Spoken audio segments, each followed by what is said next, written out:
hinahayaan niya na yung abogado niya ang makipag-usap, hinahayaan niya na ang abogado niya ang humarap.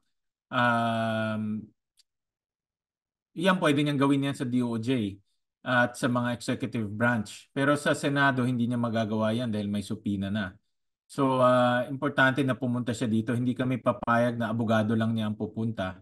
Hindi kami papayag na representative niya abogado dahil mayroon tayong supina. At ang objective ng mga senador, matanong siya diretso at marinig sa kanya diretso yung mga nalalaman niya. Yeah, mako-contempt na siya at that point at pwedeng mag-issue ng warrant of arrest para dalhin siya sa Senado, no? So may kapangyarihan ng Senate na mag-issue ng warrant of arrest at para madala siya sa Senado at humarap siya sa mga senador.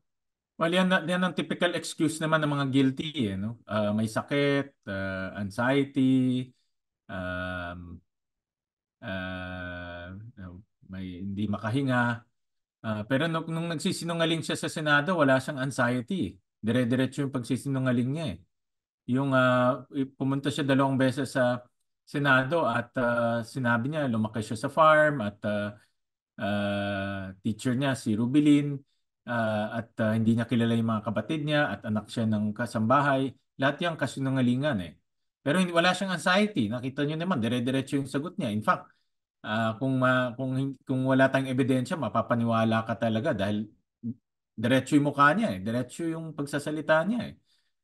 So, hindi ako naniniwala na at this point, um, nagkaka-anxiety siya dahil sanay siya magsinungaling eh.